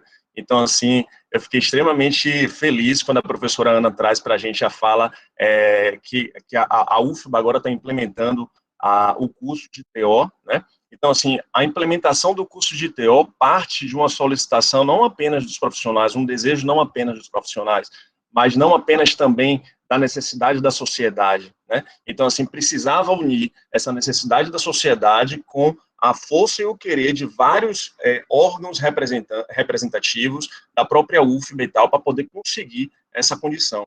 Então, assim, quando as pessoas falam normalmente assim, política é para ladrão, só tem político ladrão, política não serve para nada, essa fala enriquece justamente eles, fortalece justamente os políticos que estão lá na frente. Porque quando eu estava até inclusive falando isso mais cedo, quando a gente para fazer uma análise da nossa Câmara Legislativa, né, que são os deputados, que são os senadores, que representam a sociedade brasileira, e a gente para fazer uma análise de quem são esses indivíduos, em sua grande maioria, 60% a 70% deles são grandes empresários. Eu costumo dizer que a Câmara Legislativa hoje, ela é o famoso BBB, né? Você tem a bancada da bala, você tem a bancada do boi, e você tem a bancada da Bíblia. Então, são as grandes bancadas hoje que acabam tomando conta dessa representatividade e tomando a nossa fala como própria, o que não é deles, né? A gente não tem, de fato, um representante que coloque uma bandeira e fale, estou aqui pelo trabalhador, né? Muito dificilmente você vai ter, e quando tem, é uma minoria, né? Então, quando a gente traz uma fala como essa, política é para isso, política é para aquilo, a gente fortalece a hegemonia desses indivíduos que hereditariamente estão lá, que a gente costuma perceber que o pai é deputado, o avô é deputado, o filho é deputado, o neto é deputado, e você passa por uma hereditariedade política, e a gente tem que quebrar essa condição. Então, isso acaba fortalecendo. Então, quando o Hélio fala assim, precisamos de política, a política somos nós. Tudo na gente é política. A minha cor é política, meu cabelo é político, a minha barba é política, o meu gênero é político. Então, tudo isso é política. Então, fazer política dentro de um conjunto e trazer, por exemplo, a condição que a professora falou, que é a redução do poder sindical, a gente reduz o poder de fala do trabalhador. Por quê? Porque o sindicato é o único que tem capacidade de levantar uma bandeira e falar, poxa, meu trabalhador está recebendo um pouco, meu trabalhador está sendo explorado, meu trabalhador está passando por assédio moral, por isso, por aquilo. Porque o trabalhador, hoje, eu costumo falar, que tem muito trabalhador que está sendo escravizado de carteira assinada, né? Porque a reforma trabalhista de 2017, quando a gente teve lá a possibilidade, inclusive, da terceirização do serviço fim, né? Aquela pessoa que está lá na assistência hoje pode ser terceirizada, a gente vê uma grande explosão dos profissionais hoje sendo terceirizados. A gente tem algumas empresas terceirizatórias que fazem que tem profissional recebendo um salário muito, muito baixo, tem profissional que pega plantão, que dobra para 24, para 48 horas, ou seja, tem uma exploração excessiva, e esse trabalhador tem medo de levantar a voz e poder mostrar as mazelas que estão fazendo. E a única pessoa capaz de poder lutar por esses direitos é o sindicato. E aí, quando o indivíduo, né, aqueles grandes representantes sociais que estão lá na frente, são os deputados, são os senadores, né, que acabam legislando e tomando uma representatividade, ele percebe essa condição, a gente, quanto representação sindical, quanto representação do trabalhador, acaba prejudicando, né, as questões financeiras do grande empresário. Então, o que ele faz? Ele faz uma grande reforma trabalhista, reduz o poder sindical e automaticamente reduz o poder da massa, né? Porque a grande massa, o grande poder dos trabalhadores se unindo, né, é quando a gente consegue fazer modificações nas leis. A grande junção dos trabalhadores conseguiu 13º, conseguiu férias, conseguiu a implementação da licença maternidade. Foi como? Foram os trabalhadores se juntando e lutando por essas questões. E quando é que eles se juntam? Eles se juntam no momento que a gente vai almoçar, no momento que a gente tem para poder juntar esses indivíduos. O que é que eles fazem? Eles reduzem esse momento. Então, o momento de almoço, que, por exemplo, antes era de 1 hora, você pode ter hoje de 30 minutos. Então, você reduz essa possibilidade desses trabalhadores estarem se unindo, estarem trocando informações. E a questão do EAD, só para poder finalizar, a questão do EAD, mais uma vez, justifica aquela questão dos grandes representantes que estão lá na frente. Quando a gente traz um professor que dá uma aula, né, no lugar dele receber por essa aula, em cada momento presencial que ele tiver, ele vai gravar uma aula, tá? Vamos supor lá de diabetes, vamos gravar uma aula sobre essa diabetes, e essa aula vai ser reproduzida diversas vezes para a turma de 2021, 22, 23, 24, até o ponto dele falecer, e como o professor Hélio falou, ele vai morrer, e mesmo assim a aula dele vai estar sendo usada, e ele não vai receber por todas essas vezes, ele vai receber uma única vez, mas a grande empresa, que é dona desse poder intelectual que ele fez, nessa aula que ele gravou, ela vai reproduzir massivamente e ganhando lucro em cima disso. Então, assim, juntando para poder finalizar totalmente, essa grande fala que a gente tem assim, política para ladrão, tem uma grande fala que está sendo usada agora, é que os heróis, os profissionais da saúde são heróis. Não, nós não somos heróis, somos trabalhadores. Se a gente levar, qualquer herói, quando leva um tiro, ele tem poder de ser imune, né? Um herói leva um tiro, é a prova de bala. Um herói voa. Não, os trabalhadores da saúde não são heróis. Se ele pegar o vírus, ele morre, o pai dele está morrendo, a mãe dele está morrendo, ele está passando meses fora de casa para poder não contaminar sua família. Os profissionais da saúde estão sofrendo na assistência, né? Passando plantão de 12, de 24, de 48 horas. Então, isso não é heroísmo, isso é ser trabalhador. E ser trabalhador também merece ser reconhecido dentro dos seus direitos previamente tidos na CLT. Vamos fazer blocos. E às vezes, né? Vamos fazer blocos de 2 falas. Tem a professora Mônica está inscrita, eu passo a palavra para ela, e a gente volta para um bloco de perguntas do chat e depois para as pessoas novamente, tá? Mônica, por favor. O que dizer depois? Glaucio, você já falou o que eu queria falar, parabenizar, você compôs bem aí a mesa, pessoas que têm ênfase em diferentes aspectos, a experiência no campo da saúde do trabalhador nos traz, não somos heróis, somos trabalhadores, num processo de extrema exploração, num processo que está agora emergente e ele já não vai voltar, que esse processo neoliberalismo financeiro, onde é possível descartar a população. Vivemos um momento da crise do capitalismo onde é possível destruir, eliminar, por isso o genocídio. O genocídio, ele é um projeto político e ele já se vem acontecendo na África, na Amazônia, em vários lugares do mundo, onde simplesmente quando não se tem o lucro desejado na Bolsa de Valores, elimina-se populações. Elimina-se a possibilidade dela existir. Estamos vivendo isso de forma acelerada e o Brasil está sendo o grande laboratório para esse projeto. Nos fazer naturalizar as mortes, que é de um sentido também de uma proteção individual, porque você chega a um ponto que você não suporta mais, não suporta nem mais sentir.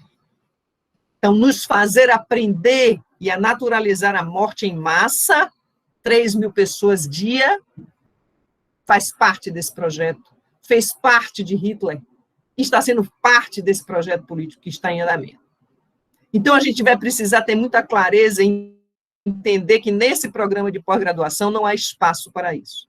Não há como a gente vai acolher e entender com muita compaixão e solidariedade os momentos de nossas fragilidades, fazendo o acolhimento entre nós, para nos fortalecermos e continuarmos atuantes, de muitas formas, usando esse recurso, se é ele que eu posso usar agora, e melhorando essa performance nesse recurso, porque ainda usamos pouquíssimo, e não haverá outra forma de melhorar.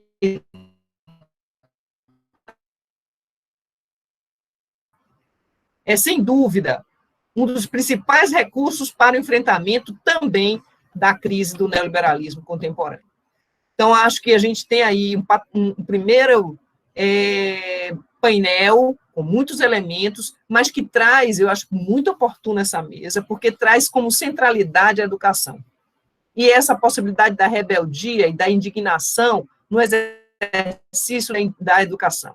Façamos isso no nosso cotidiano remoto, fazendo a emoção vibrar aqui, fazendo a gente se sentir pulsante e com energia para continuarmos lutando, porque haverá muito tempo pela frente para a gente continuar lutando. Obrigada, Mônica. Houve o registro de Rafaela no chat, ela contando a sua experiência, que ela tem uma filha que está no 2º ano do ensino médio, e que ela ficou surpresa que o ensino está sendo muito tradicional, conteudista, transferindo as horas da escola para horas em tela, e ela questiona se é uma crise geral ou há experiências mais inovadoras em relação às escolas. Colocando nesse bloco de perguntas, também tem a colocação de Ana Carolina, partindo do momento político que estamos, qual a capacidade da universidade, e mais especificamente da pós-graduação, de seguir o percurso acadêmico acumulado para a organização política, considerando a heterogeneidade de inserções, tanto dos docentes e principalmente dos discentes que precisam ser trabalhadores. Então, eu passo a palavra para os nossos convidados.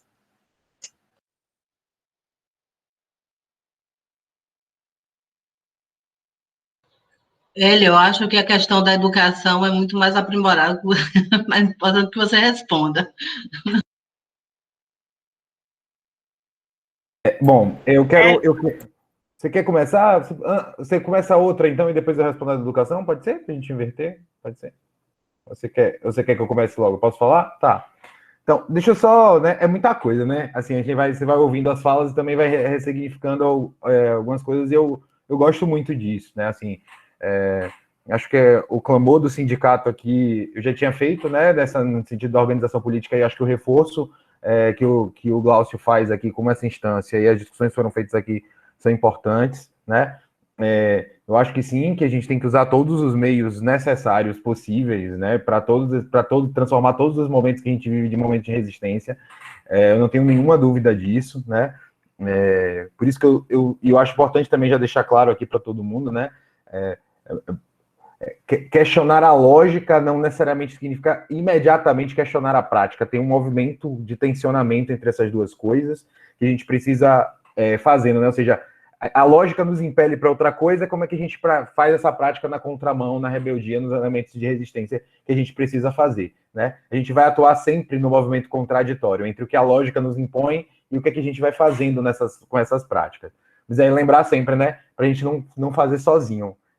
Eu acho muito importante a gente lembrar sempre isso, né? Não fazer sozinho. E aí as instituições, como já foram colocadas aqui, né? Pela professora também, são importantes. E aí falando especificamente da questão da educação, né? Rapidinho também, que eu quero ouvir mais vocês. Eu queria destacar uma coisa que eu acho muito importante. Na educação, e principalmente para as pessoas que costumamente estão fora da educação ou nesse processo, a gente tende a olhar, e eu concordo, né, como essa virada para o EAD levou a repetir algumas práticas que a gente já tinha antes, né? A discussão das apostilas, o engessamento em termos das disposições e tal. Porém, eu quero só fazer uma provocaçãozinha aqui de leve.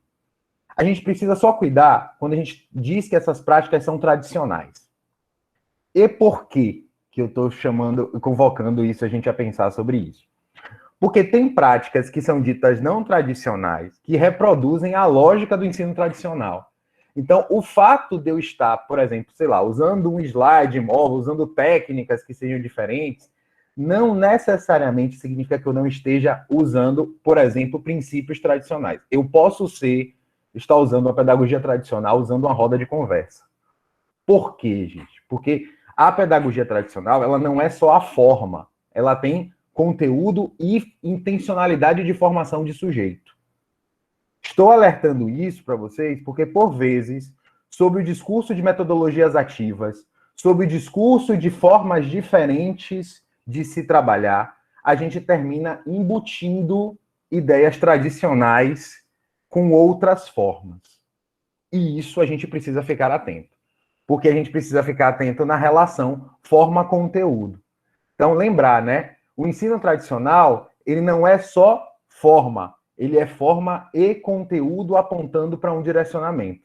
Então, quando a gente caracterizar, e aí eu concordo, né, com quem fez a pergunta, pode ser mesmo que a gente esteja voltando para a forma tradicional, mas não é só por conta das apostilas, não é só por conta da aula expositiva, porque é possível fazer tudo isso, né, com outras formas, se a gente mantiver a intencionalidade. Então, aproveito de público para dizer isso, né? Que a gente não se deixe seduzir simplesmente pela troca das formas, porque a gente precisa olhar para o conteúdo que também está sendo colocado nesse movimento, porque por vezes esse conteúdo é tão ou pior do que aquilo que a escola tradicional estava colocando no seu período.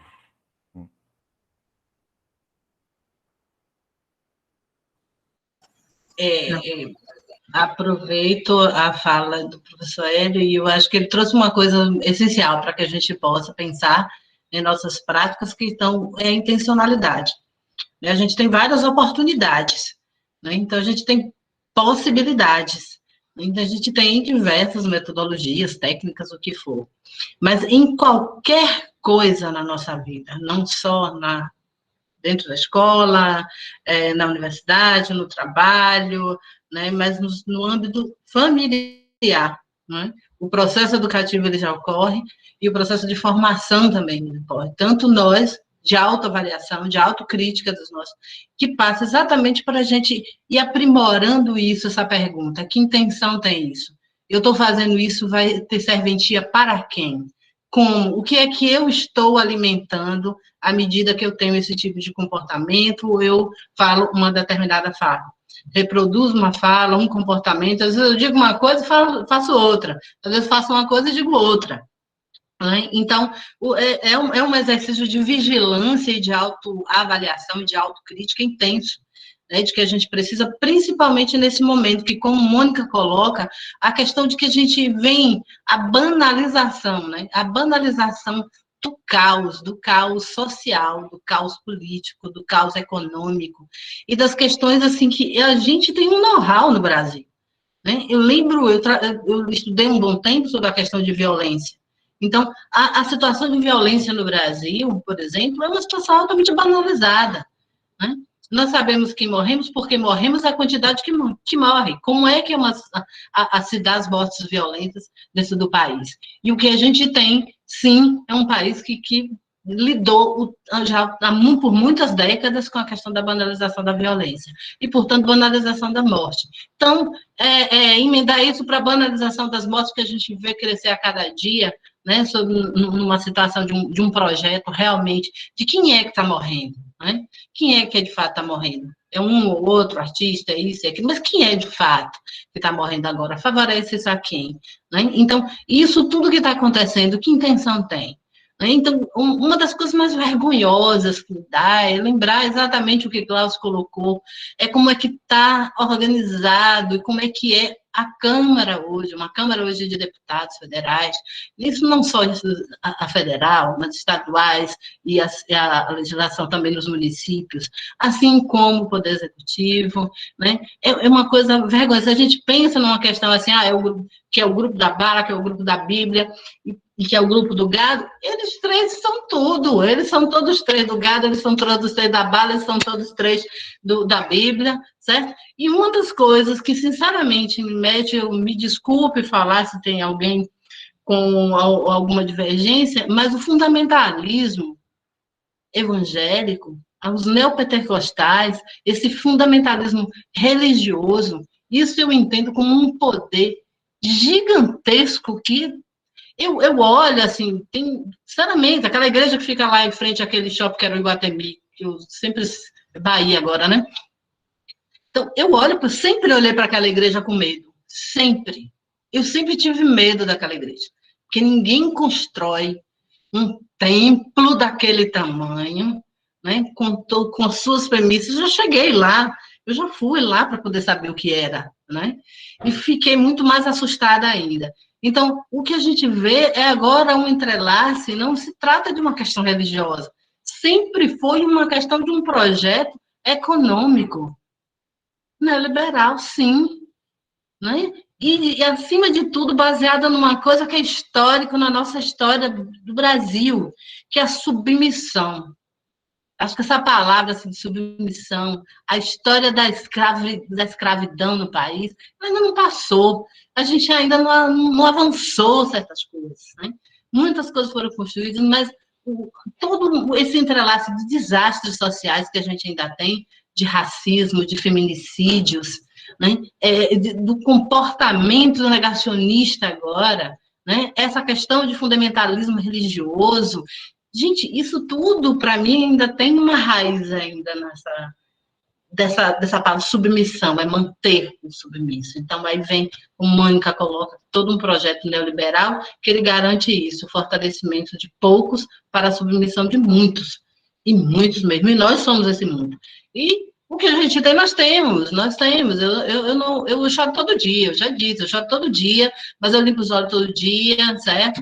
Aí eu vou fazer uma coisa ou outra para poder me alegrar e tudo mais, e manter as atividades que são necessárias, importantes, para dizer assim, e o que é que eu estou fazendo? Tá, e daí? Sim, e o que é que eu estou fazendo? Ainda estou achando que estou fazendo muito pouco, né? Mas eu pensar todo dia e reinventando e refazendo essa autocrítica para que a gente possa também ir avançando naquilo, em tudo que a gente faz, a gente raciocina como uma forma de resistência. Então, eu acho que nós somos pessoas, inclusive, muito privilegiadas por estar dentro da universidade, e a gente tem que dar vida para essa universidade precisa da vitalidade nossa para garantir a vitalidade da instituição e dessa função dentro da sociedade, né? Enfim, é isso. Se falar mais, eu choro. Roberta, que está inscrita para falar, por favor. Eu só vou dar uma pequena, assim, uma coisa que eu sempre tenho essa inquietude em mim, é a necessidade que eu vejo, assim, do pertencimento de cada sujeito social, do seu território, do seu contexto. Porque eu acho que tem aquela falta de apropriação do próprio sentido do direito por cada sujeito. E como esse coletivo, os sindicatos, como o Glaucio falou, podem não estar tendo uma tomada somente para uma visão de classe, mas para aproveitar essa estrutura de mobilização do sujeito, de apropriação do que lhe pertence, do que é lhe direito, né? Quando o Hélio falou a questão dos conteúdos, o que nós estamos deixando como conteúdo no sentido de fazer essa mobilização de base.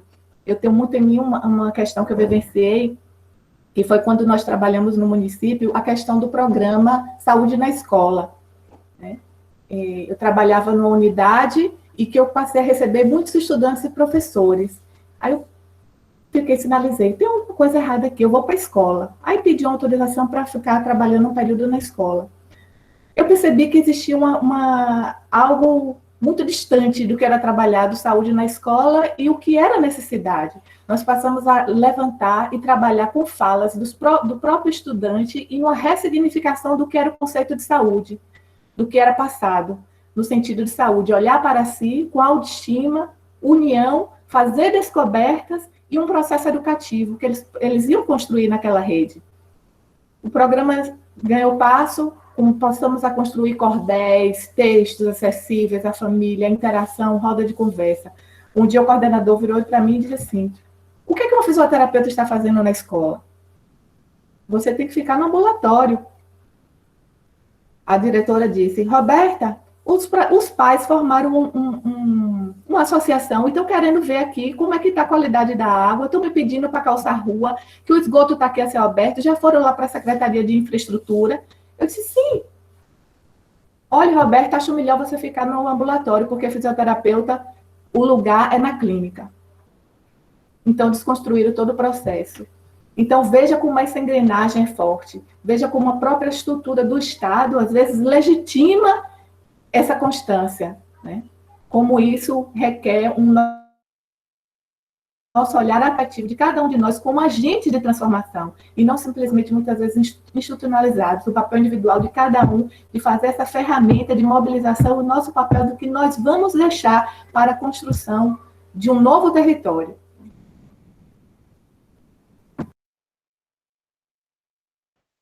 Obrigada, Roberta. Eu vou reunir mais duas questões. Eu estou seguindo a ordem que está aparecendo no chat. Está difícil um pouquinho de acompanhar também. Então, eu vou trazer essas colocações que a Ana Carolina trouxe. Algumas eu acho que já foram um pouco contempladas, mas reforçando. E aí, eu vou abrir aos nossos convidados para resposta, considerações em relação às colocações e um fechamento dessa nossa atividade, que já são 15 para o meio-dia, nós encerramos meio-dia, então eu já convido a fazer as considerações em relação às questões levantadas por Ana Carolina e também um encerramento dessa nossa atividade, tá bom? Então, a Ana Carolina coloca assim, como construir a identidade de trabalhadores, classe em si, em momentos de caos, onde identificam possibilidade de organização da consciência de classe, olhando para o que se produz nas academias, as próprias pesquisas e objetos, e nos espaços do trabalho paralelo para que os que trabalham fora da universidade, especialmente na área de saúde. Então, a gente já debateu um pouquinho isso, mas trazendo comentário. E a questão seguinte, olhar para o freio da terceirização da saúde, de que forma a conjuntura política permite qual o sentido da ação para o processo de terceirização e o papel das organizações sociais, que não seja apenas denúncia, brigas inglórias e adoecedoras, inclusive para dar... termina aqui, para dar, respostas para o cenário e agravamento da pandemia. Então, essas foram as colocações de Ana Carolina, agradeço todas as colocações no chat, infelizmente não teremos tempo para esclarecer todas ou debater com maior profundidade, mas a gente tem espaço no nosso Moodle, no fórum, em que os discentes podem conversar sobre ainda. Então, eu passo a palavra ao professor Hélio e Ana Márcia. Bom, primeiro, né, dizer que em alguma medida, né, nessas pequenas buscas de sentido da vida desse difícil momento, estar aqui com vocês hoje me enche de esperança, né?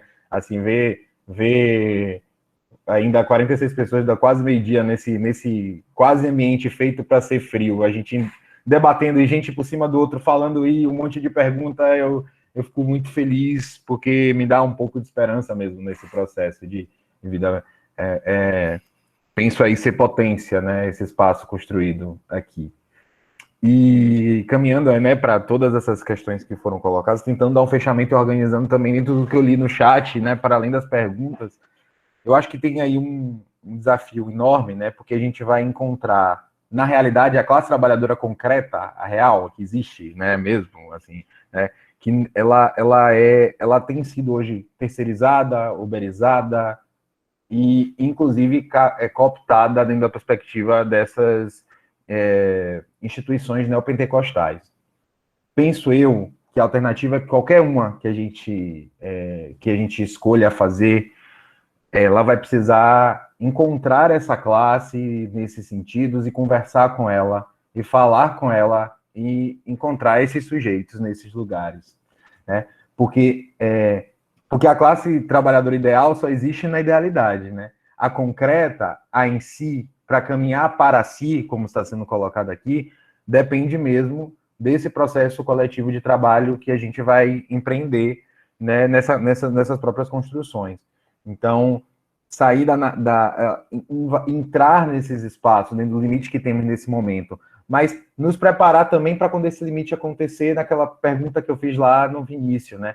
O que sobrar, a gente vai ter que trabalhar também com esse processo, nas lutas que estamos fazendo, na luta que vamos fazer, que é enorme, né? Então, isso já era uma tarefa anterior à pandemia, perfeito, né? Então, eu acho que, assim, essa tarefa que já era anterior à pandemia, que continua sendo urgente, continua na ordem do dia, né? Vai precisar passar por olhar para essa classe trabalhadora concreta, para esse trabalhador concreto, da terceirização, uberização, da precarização do trabalho, da servidão voluntária, vai passar por tudo isso. E a gente vai precisar fazer esse processo de conversar com esses sujeitos.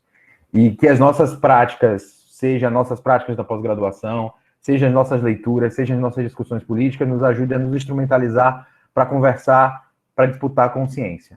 Eu acho que essa é a nossa tarefa, é para onde a gente precisa caminhar juntos. É a nossa classe o poder de transformação. Então, a gente vai junto, porque tá nela, o em si, a gente vai para si, tá? Muito obrigado mesmo demais por esse espaço. E eu espero que a gente continue conversando aqui e nos outros espaços de luta que certamente a gente vai se encontrar. É isso, e nos vemos por aí, tá bom? Obrigado. Pois é, tentando falar um pouco com Carolina e com quem está assistindo, quisera eu, viu, Carolina, se a gente tivesse, de fato, uma coisa mais clara e dizer assim, qual é o caminho a seguir e dizer para você, olha, é esse daí. Então, o que tem que ser feito? Então, a gente vai discutindo a partir da conjuntura e daquilo que a gente observa. Nós vamos precisar, sim, reaprender e aprender, inclusive, a discutir. Esse trabalho vai ser um trabalho longo, ele precisa ser urgente, mas ele vai ser longo.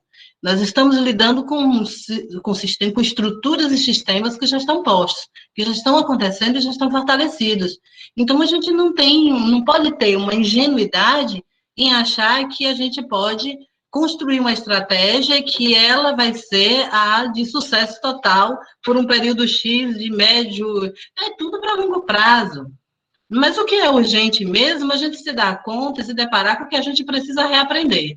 A gente precisa discutir, compreender o momento, desvencilhar de algumas coisas que talvez a gente já tivesse acreditado como composta, como garantida, desconstruir algumas coisas, reconstruir. Eu acho que a gente vai ter que ter coragem, acima de tudo, para poder enfrentar isso, e o caminho não é outro. Dentro da universidade, dentro de uma pós-graduação, é um espaço bastante importante e fervilhante, e sei que eu conheço meus amigos e os grandes profissionais do PPG-SAT, que já vêm fazendo isso. Isso não parou, desde o início eu venho acompanhando, nas várias frentes que os grupos, que os professores estão envolvidos, os pesquisadores.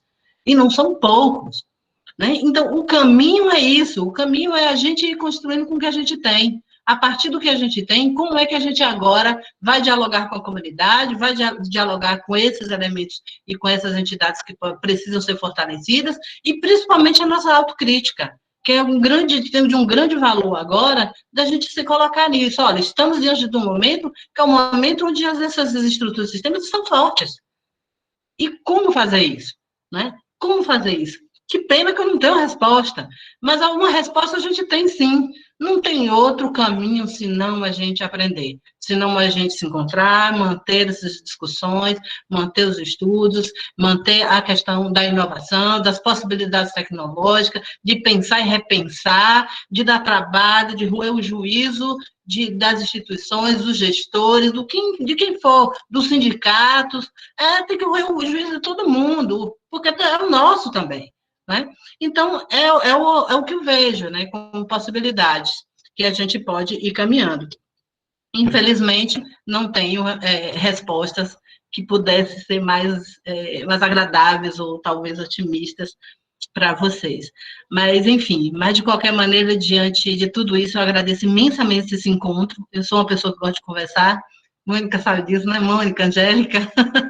Então, eu sou uma pessoa também conversadeira feito ela, a gente já conhece há muito tempo as conversas, e eu agradeço imensamente essa oportunidade, porque ela é uma alegria para mim, uma satisfação, e que enche a minha alma também com a possibilidade de estar dialogando coisas que eu preciso, né, que eu preciso estar aprendendo com vocês, né, e também expressando as minhas opiniões. Então, agradeço a Ana Paula pela organização, pela gentileza, uma menina super gentil, né? Ao professor Hélio pela aprendizagem, e vou precisar, inclusive, de muita gente lá da FACED, que a gente teve reunião essa semana sobre o curso de terapia ocupacional, então vamos estar articuladinhos lá também, né? Assim, o PPG-SAT já está na alma do curso também. Enfim, e todos vocês, né, todos vocês que estão aqui presentes, aos meus amigos e amigas do PPG-SAT, pessoas que eu admiro bastante, né, os diversos alunos que estão e que já passaram por aí, eu tenho um carinho muito grande por esse programa de pós-graduação, principalmente porque eu acredito muito nas pessoas que estão nela, né, são pessoas que eu conheço há mais de 20 anos, eu posso dizer que são pessoas que eu confio muito e admiro. Então, agradeço imensamente por essa alegria também que vocês me dão hoje. Obrigada. Eu gostaria de registrar o nosso agradecimento, PPG-SAT, Ana Márcia e professor Hélio, por essa colaboração, essa conversa tão gostosa nessa manhã, que nos enche de ânimo frente a esse cenário sombrio né, da nossa sociedade, do mundo, né, hoje, em função da pandemia. Já vinha antes, mas as coisas se agravaram muito agora, e esses espaços são importantes para a reflexão, saber o nosso papel na sociedade e de enfrentarmos. É difícil, né, lendo o chat, é difícil realmente não chorar, né, mas temos que nos unir e pensar em soluções, né, precisamos pensar em como mudar, né, este rumo. Então, acho que este é o momento de reflexões e também de apoio mútuo, sabendo que não estamos sozinhos e estamos num lugar privilegiado da pós-graduação para pensar e repensar, reconstruir. Então, eu convido a todos para essa reflexão e aviso que nossa aula gravada vai ficar disponível depois no YouTube do DNPS, do PPG-SAT, para que a gente possa curtir novamente, ou aqueles que não puderem estar presentes hoje, e também divulgar as nossas atividades. As nossas conversas podem continuar lá no Moodle, no fórum. Infelizmente, não dá tempo para a gente discutir tudo o que a gente gostaria, mas acho que é um pontapé inicial para a nossa reflexão e a nossa ação, né? Que a gente precisa também começar a agir. Então, eu agradeço a presença de todos e imensamente aos nossos convidados por partilharem conosco esse momento e desejo a vocês um bom final de semana e força. Estamos todos juntos, tá bom? Até logo, uma boa tarde. Eu vou pedir para vocês abrirem a câmera, só para a gente tirar uma fotinho para registrar esse nosso momento, eu acho que é importante, para ficar registrado.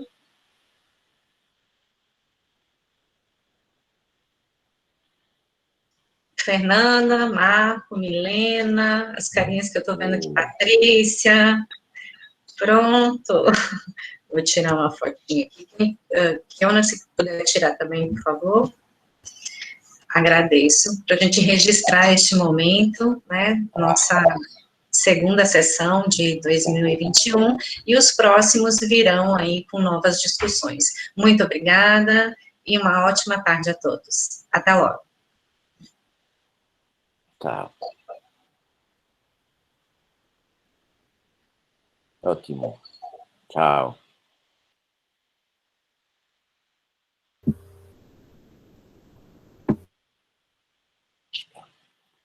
Não funciona.